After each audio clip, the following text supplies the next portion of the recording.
Hi, a quick preview before we dive in. Monday's a big one. It's a full moon, Mercury retrograde, Jupiter into Leo, all within hours. Tuesday brings a gut check from Saturn. Wednesday, that moon shifts into Aquarius. We get some real friction with Jupiter's brand new Leo placement. Thursday and Friday ease us toward a void of course stretch.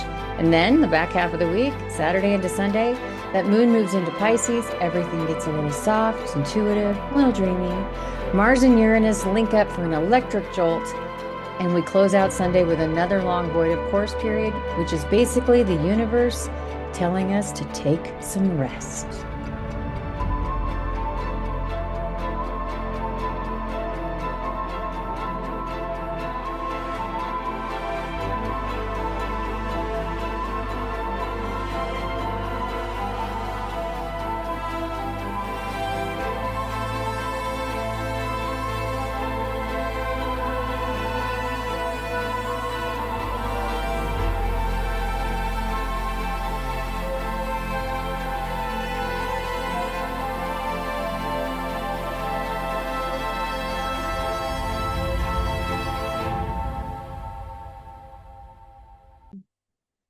Hey, Cosmic Crew, welcome back. I'm Stephanie from Immersive Spirit, and these are your astrological insights. And I have to say up front, it's kind of a big one. Like, mark your calendar, journal extra, drink your water. We've got a full moon in Capricorn lighting up the sky on Monday, and it's not arriving alone. On the very same day, Mercury stationing retrograde in Cancer, and Jupiter, big, expansive, lucky Jupiter, moves into Leo for the first time in over a decade. Three major shifts one day. So Monday feels like a lot, right? That's because it is a lot. So here's our through line, kind of what we're going to call this week ahead. What was building finally breaks open. And that's picturing that pressure that's been quietly accumulating at work, in a relationship, maybe in your own body. Now it's cracking at the surface. Sometimes that looks like a release, sometimes it looks like clarity. Either way, something that's been building is no longer content to stay underground. Okay, so our headline event Monday, the moon is full in Capricorn. That's the sign of mastery, structure, long term goals. It's that mountain you've been climbing. A full moon is always a culmination point. It's a moment where something reaches its peak and asks to be seen clearly. Capricorn full moons are specifically, they tend to surface questions about achievement. Like, are you proud of what you've built? Is the structure that you're standing on actually solid, or did you build it on what you thought you should want? Here's the twist. This full moon is happening the exact same day Mercury, which is our planet of thinking, talking, deciding, stations retrograde in Cancer. Retrograde just means a planet appears to move backward from our vantage point on Earth. It's an optical effect, but energetically, it's asking us to slow down, revisit, and reflect rather than push forward.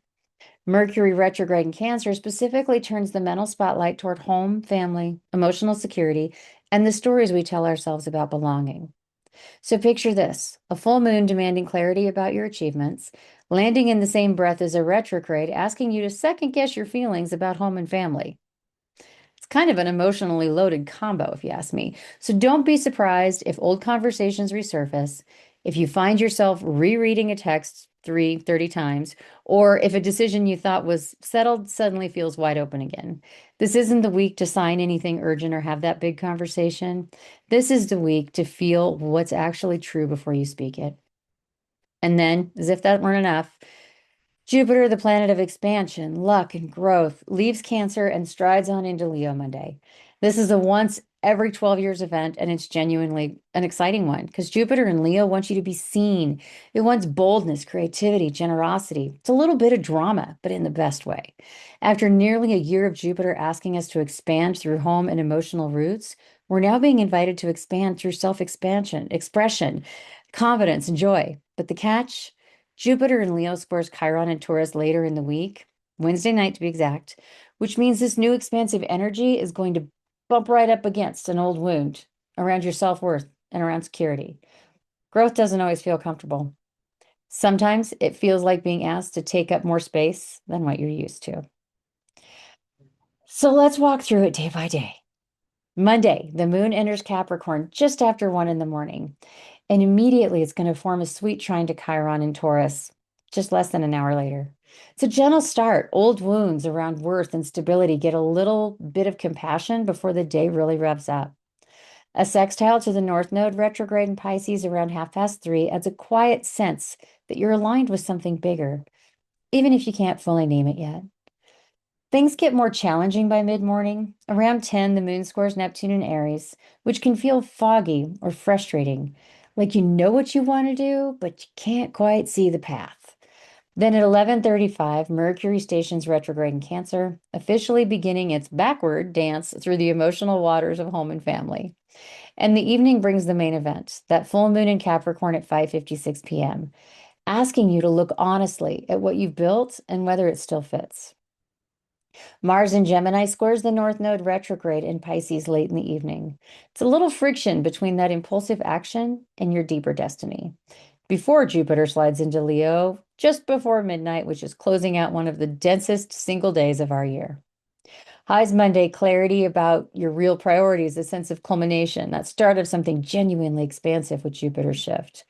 Our lows, we have that mental fog mid-morning, emotional intensity building toward evening, and then restlessness around impulsive decisions. The tone overall is heavy, significant, maybe a little overwhelming, but in a way, a turning point because it feels overwhelming and not in a bad way.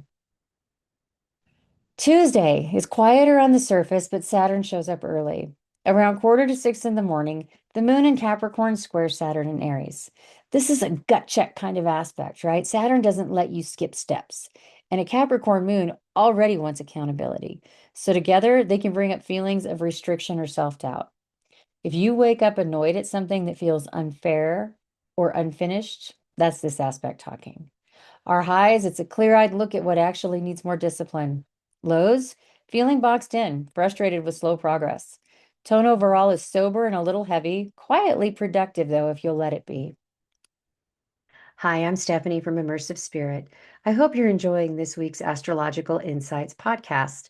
If you find that these dates resonate for you, or you just love astrology, I would love to book a reading with you and just explore your own chart, whether it's a particular location you're interested in, whether it's looking at transits that are coming for you in the future and how there's certain dates that might align better than others. Or maybe it's just knowing more about that beautiful space that you were born into and exactly how the stars aligned just for you at your time of birth. I would be honored to speak with you. Head to immersivespirit.com and look for our services. You'll find several options there waiting for you, and I'll be excited to talk with you and dig into your astrological chart. Now, back to our podcast. Wednesday starts with one more round of that Mercury retrograde tension. The moon in Capricorn opposes Mercury retrograde in Cancer right around 5:50 in the morning, which can mean restless early hours or a dream that's still rattling around in your head when you wake up. Then at 1:32 in the afternoon, the moon's going to shift into Aquarius, and the whole emotional texture of our day changes. It's more detached, more curious, and less personal. Almost immediately, things get busy. An opposition to that brand new Jupiter in Leo at 2:13, then a square to Chiron in Taurus 6 minutes later. That's two challenging aspects back to back, both touching on the tension between wanting to shine, Jupiter in Leo, and an old fear of not being enough. Hello, Chiron. It might feel like you want recognition, but also want to hide. So notice that pull without judging it. The evening turns sweeter. Around 6, the moon trines Mars in Gemini, giving a burst of social and chatty energy.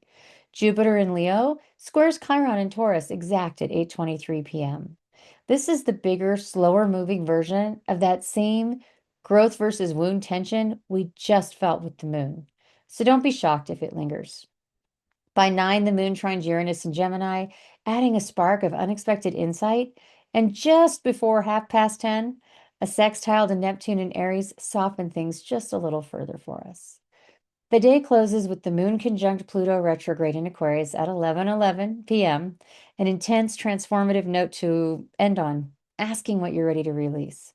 Our highs are flashes of insightful, playful conversations, a sense of something shifting a deep level by nighttime. Our lows, we have that Jupiter Chiron tension that can stir up some old insecurity about our own visibility. The tone overall is scattered early and electric and transformative by night. Thursday is gentler. The moon in Aquarius sextile Saturn in Aries in the late afternoon, around 5:45. A supportive aspect that really helps you actually follow through on a commitment without it feeling too heavy. And in the early evening, Ceres in Gemini sextiles Uranus in Aries. It's a quieter background aspect that favors creative problem solving around nourishment, routine, or how you take care of yourself day to day. The highs, it's steady follow through, small wins, practical creativity. No major lows. It's a breather kind of day. The tone overall is calm, capable, and I gotta love a low-key productivity kind of day.